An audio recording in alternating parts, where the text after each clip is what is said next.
Love, live, life. Life can be glorious and hideous. Stick your feet to the ground, but don't think you are counted out. Don't let the wind pull you and tear you apart. Let yourself live freely and love, and you'll be happy. No limits. Just keep on.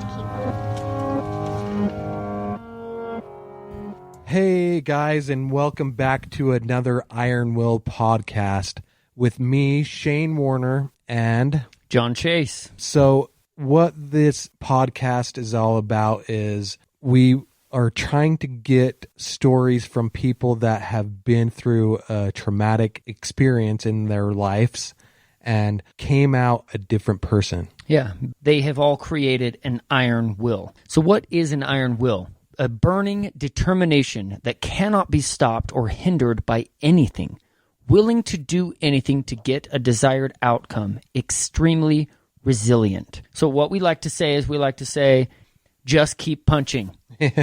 Yeah. So sit back and relax, and we're going to start the show. So today we're talking to John Chase again about his dad and really about his childhood and the things he went through, and just trying to gain his perspective of what it was like to grow up in that situation.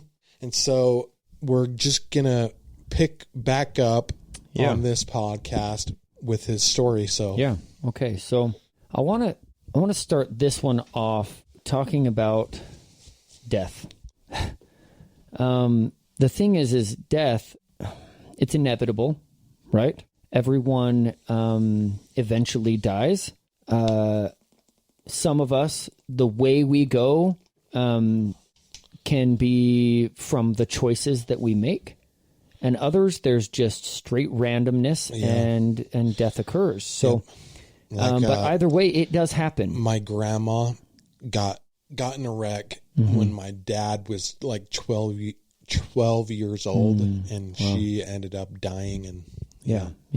See, and so there's some things that it may not be based off of our choices, but a lot of the things that happened growing up. So my sister had passed away, and my father has passed away, and that's what I want to talk about. But I want to talk about how we can choose to live while we're here, because there's no saying that you're going to be here tomorrow. No. There's no saying that you're going. I mean, I want to live every single day like I truly. So might as well live to your full capability while you can, while you truly know you have something to live for. Yeah. Brendan Burchard, okay, he's a mentor that I follow and listen to, read a lot of his books and stuff like that. He said this: did I live, did I love, and did I matter? Every single day, ask yourself those questions before you go to bed. It's probably one of the best things to do. Did I live today?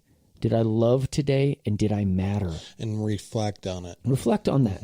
Because the thing is if you are truly just living, you're going to treat others and yourself with kindness and love, respect, compassion, right? Did I love today? Did I actually love and serve people, right? Did I matter? Did I actually make a difference in someone's life, in my own life, in my children's life? Did I actually make a difference today? Those are things that I reflect on often, and that influences my behaviors the next day and the next day and the next day, right? So I can truly live, love, and matter.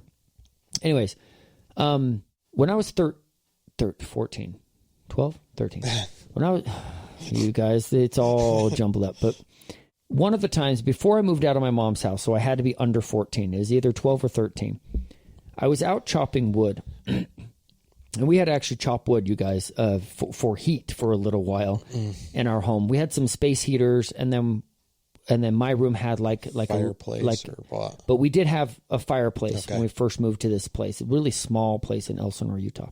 And it was an old adobe home that we lived in. And then my grandma helped us build or help pay for an addition. Okay.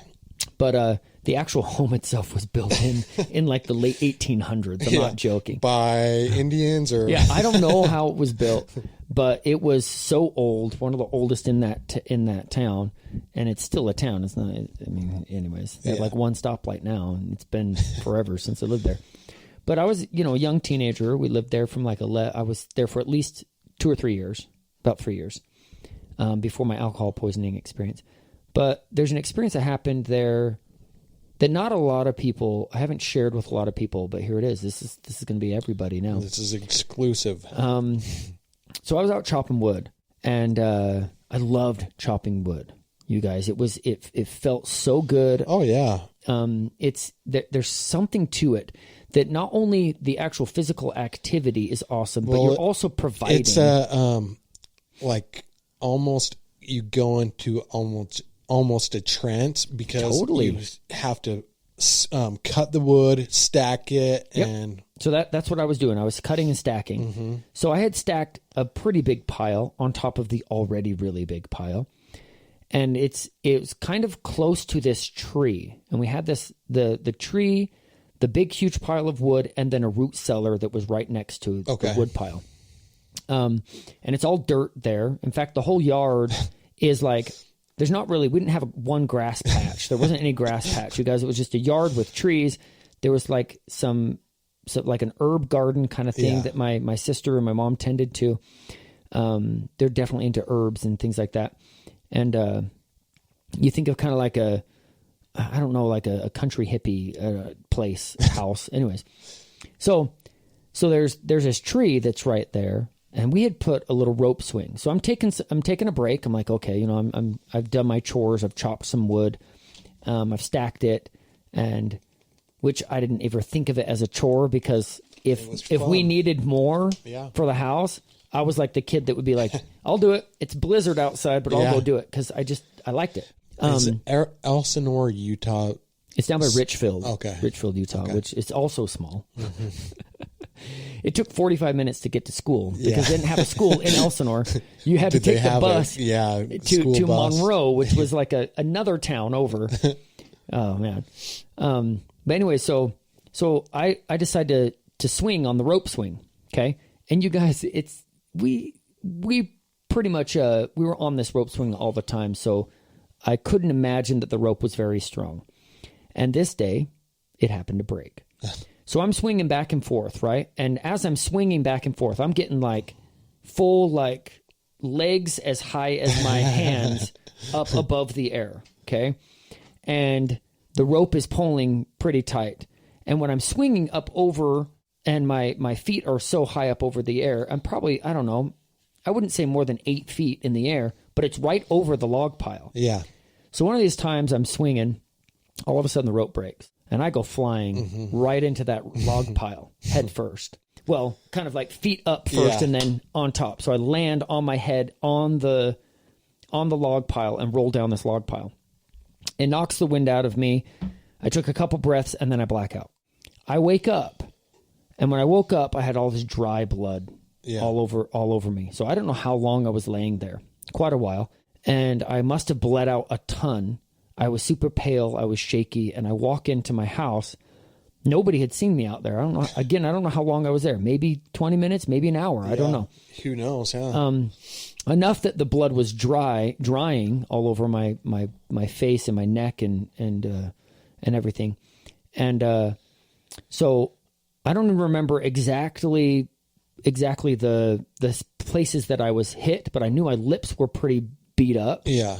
And I did have a head wound of some sort. So I walk into my house and I'm stumbling, and my mom sees me. She's there, and she's like, she starts to ask me what happened. I'm trying to explain what happened. I can't really talk very well. I'm shaky. I'm super pale. Kind of a brain injury, huh? She has me go to her room, which was so we were in the kitchen when I walked in.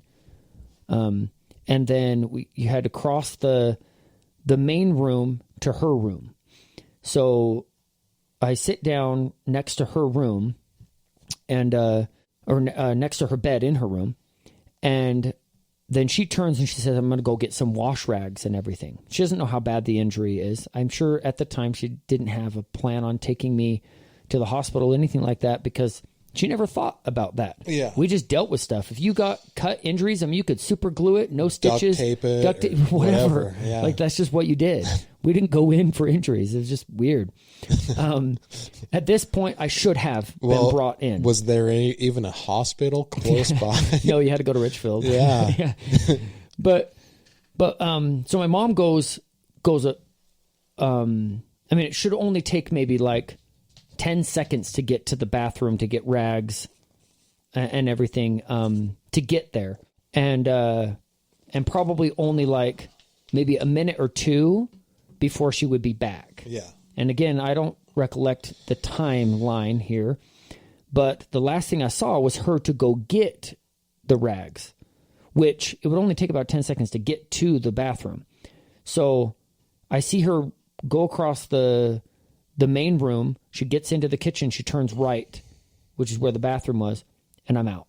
That's the last thing I see. And all of a sudden, I'm in this place. Everything is blue, and it's not a blue that I've ever seen in this world, but I could recognize it was blue, but I've never seen it again. You know, like if we were to like take that blue, Yeah. you know, and like the blue of my microphone, the blue of my shirt, then I would mix them all together and then put this hue of white in there as well. That's the blue. And all I see is blue everywhere. There's no up, there's no down, there's no left, there's no right. I'm floating in suspended animation. And this suspended animation that I'm in feels more comfortable than I've ever felt up to that point in my life. There's no other sounds. So think of like, if you were to be quiet right now, and if I stopped talking and you just listened, you'd still hear static. Yeah. You'd still hear the humming of a little refrigerator. Mm-hmm. You might hear, the road, cars driving by outside, depending where you're at. Even out in the woods, there's still the sounds of nature. This was like the most still silence that I've ever heard. Okay. So I'm sitting there and I'm like, this is beautiful. Like it was just, I had never felt this much peace and joy. Yeah. And like in eternal love right there. And of course, I've totally forgotten about my body. I've totally forgot about where I was, all that kind of stuff. Totally forgot that my mom had ran off to go get things. It's like I'm only spirit right then. No body. That's kind of like a DMT trip. Yeah. So here I am just floating, and all of a sudden I get like there's almost like a wave coming towards me. Okay. It's like a wave it's like a feeling, but also spoke to my mind. Yeah. So, and I don't see myself either, so I couldn't like look at my hands. It's just like I'm there. You just saw in blue? Consciousness. Yeah, just blue. Okay. It's like I'm just in that's exactly in a state of consciousness. Like a DMT trip. And all of a sudden, this wave comes up and rushes through me and asks me how I like it there. And I'm like, oh, I love this. This is the best feeling I've ever had. This is amazing. And there were two. The thing is, there were two feelings or two personages. Again, no talking to me, but through this wave that I couldn't see, but I could feel. It totally was a trip. And they asked me, they're like, "Would you like to stay here?" Yeah, because I'm like, this is the best. I've never felt this before. I love it. And they're like, "Well, would you like to stay here?" You can't go back. And the thoughts come to me that I'm like, yes, I would love to stay here, but there was that but. And all of a sudden, when that thought came, all of a sudden I could see my body, and I'm like above, right? I could see my body and my mom like bawling, crying. Mm-hmm. And this must have been real time now that they're letting me see real time. Yeah. My mom, like she had brought the rags in. I love how you explain that they. Like it because it's something other than yourself. Yes, something other than me, and they're not actual personages. Like God's spirit. Yeah. They came and they comforted me, but then they asked. They're like, "Do you want to stay?" And I'm like, "Well," I look down, and I see my mom, and my body there, and she's bawling, she's crying, and she's holding my head, and I told them, I said, I can't leave my Yeah, mom. I didn't even yeah. think about my body. I thought of my mom. I said, I can't leave my mom like that. I can't